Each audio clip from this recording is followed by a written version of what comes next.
तो क्या हाल है भाई लोग के। तो भाई लोग जैसा कि तुमको पता ही है कि कुछ टाइम पहले गॉडजिला कॉन्ग की एक मूवी आई है जिसमें कि बड़े बड़े जानवर आपस में फाइट वाइट कर रहे हैं, तोड़ फोड़ कर रहे हैं और एक्शन वैक्शन हो रहा है।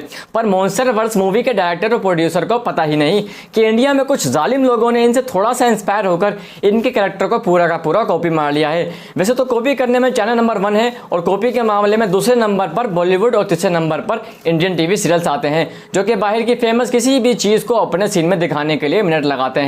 तो चलो भाई लोग इसी बात पे एक शेर करने लगा हूं। इरशाद इरशाद कि बिना किए देरी दिमाग की बत्ती जला, बिना किए देरी दिमाग की बत्ती जला। आज हम देखने वाले हैं हल्की आंच पर भुना हुआ इंडियन गॉडजिला। आइए देखने मजा आएगा।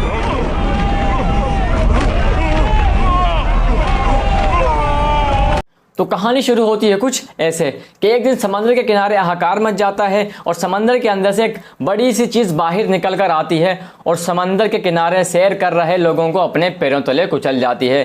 फिर इन्वेस्टिगेशन के लिए सुपर कोप्स नाम की एक पुलिस बुलाई जाती है जो कि समंदर के किनारे आती है, लोगों से पूछताछ करती है और बड़े बड़े पंजों के निशान देखकर ये कहती है इतना बड़ा जानवर। और जब ये सुपर कॉप्स लोगों से पूछते हैं क्या किसी ने उस जानवर को कहीं जाते हुए देखा है, किसी ने उसे जाते हुए नहीं देखा, तो उस पर एक पागल औरत ये कहती है कोई नहीं बचेगा, वो सबको खा जाएगा। बहुत बड़ा है, बहुत बड़ा। और इस इन्वेस्टिगेशन से ये पता चलता है कि वो समंदर में से निकलता है और जंगल की तरफ चला जाता है। इसी बात पर सुपर कोप्स के भी उड़न खटोले निकल पड़ते हैं जंगल की तरफ वो जानवर को ढूंढने के लिए। पर हेलीकॉप्टर पर सवार होने के बावजूद भी ये लोग गांव से भी बड़े जानवर को ढूंढ नहीं पाते। और ढूंढेंगे भी कैसे, क्योंकि इन बुद्धू कोप्स को तो अभी तक ये भी नहीं पता चला है कि आखिर तबाही किसने की है। इन्हें तो ये पता ही नहीं है कि ये तबाही इनके ताया अब्बू गॉडजिला ने की है। How is that possible? दुनिया का कोई भी जानवर इतना बड़ा नहीं हो सकता। सर जानवर तो है और वो आ भी गया है। तो इस छोटी सी बात को पता करने के लिए इन सुपर कॉप्स का सरदार अपनी हाई टेक्नोलॉजी का यूज करता है। ये फुटप्रिंट जिस किसी का हो अभी मालूम पड़ जाएगा।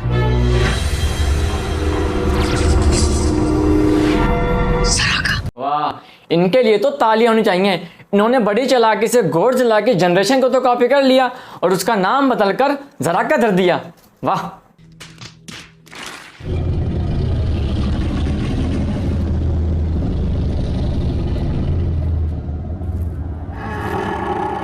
इन आंख के लंगड़ों के सामने इतना बड़ा एक मौत का फरिश्ता हुआ है खड़ा, पर इन अंधे कमांडोज को कुछ भी नहीं दिखाई दे रहा।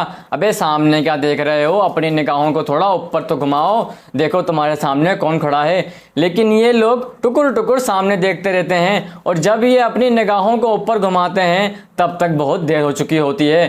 फिर ये सस्ता गॉडजिला एक एक करके अपने पंजों को इन सब के ऊपर घुमाता है और इन भूतिया कमांडोज की बॉडी वहीं ढेर हो जाती है।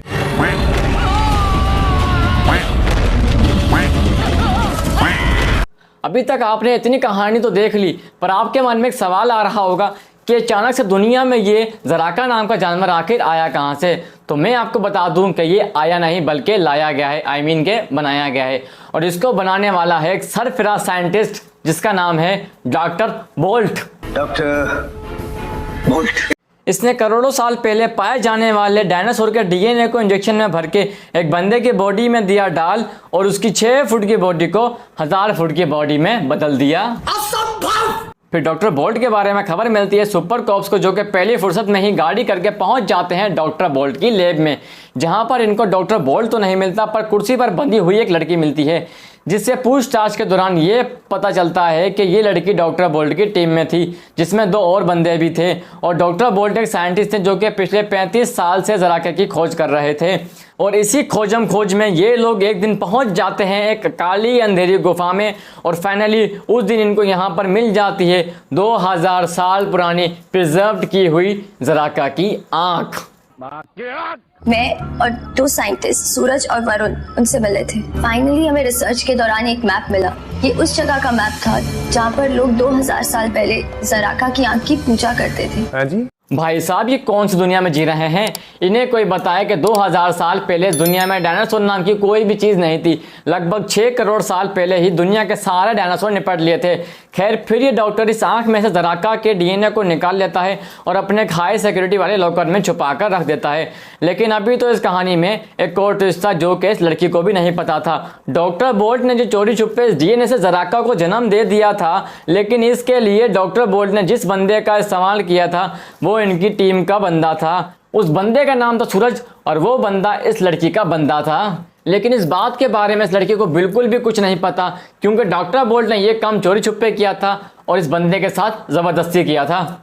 उसके बाद कहानी में आगे ये देखने को मिलता है कि डॉक्टर बोल्ट काली पहाड़ी पर जाते हैं। वहाँ पर वो अपनी जादुई गाड़ी के साथ सिग्नल देता है और जराका को अपने पास बुलाता है।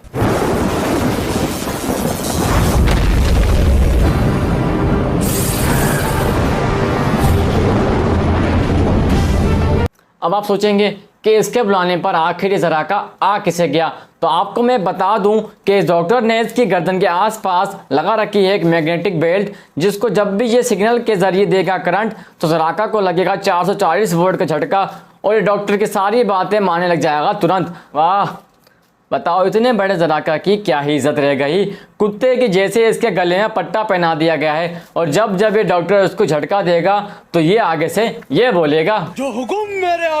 और उसके बाद ये जराका निकल पड़ता है शहर की ओर और हर जगह मचाने लग जाता है शोर और सामने आने वाली हर चीज़ को देता है ये तोड़ फोड़।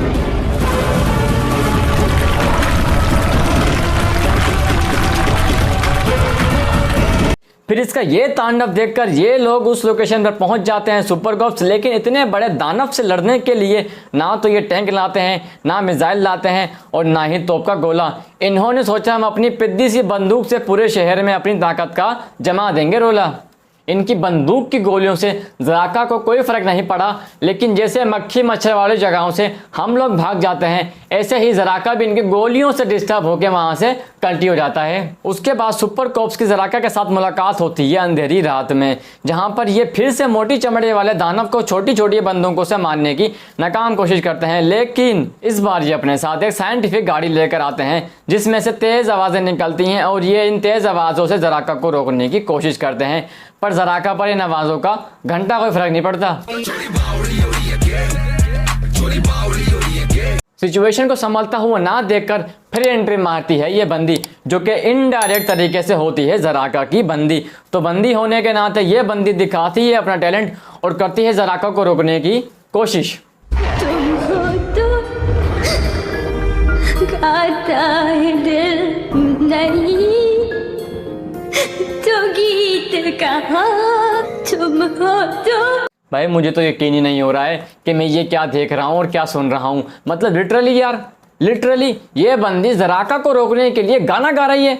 अरे दीदी को कोई बताओ कि ये इंडिया गॉट टैलेंट का शो नहीं है और ये दीदी हैं कि रोकने का नाम लेती ही नहीं है, अपना गाना गाती ही जा रही हैं। और फिर हो जाता है एक बहुत ही बड़ा मिरेकल, जराका हो जाता है इमोशनल और उसकी आंखों से निकल आता है पानी, क्योंकि इस गाने की वजह से जराका को याद आ जाती है अपनी पुरानी प्रेम कहानी।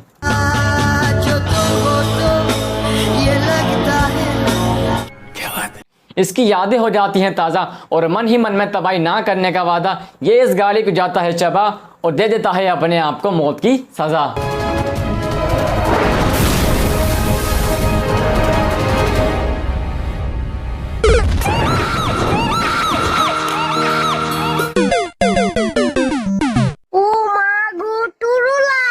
तो चलो भाई लोग, आज के लिए इतना ही। उम्मीद करता हूँ तुम लोगों को ये वीडियो बहुत पसंद आई होगी। अगर पसंद आई तो वीडियो को लाइक करके चैनल को सब्सक्राइब करके दोस्तों में शेयर कर दो और बेल आइकन को जरूर दबा देना ताकि तुम लोग हमारी कोई भी वीडियो घंटे मिस ना कर सको। और आज की इस वीडियो का हम लाइक एम रखते हैं, कितना रखेंगे? इस वीडियो का हम लाइक एम रखते हैं 2000। मुझे पता है तुम लोग नहीं करोगे क्योंकि तुम बहुत बड़े वो हो, तो फिर भी मैं तुमसे बोलता हूँ कि जितना हो सके दोस्तों में शेयर करके चैनल को लाइक करके सब्सक्राइब कर दो। नींद आ रही है, मिलते हैं अगली वीडियो में किसी न्यू टॉपिक के साथ। तब तक के लिए बाय।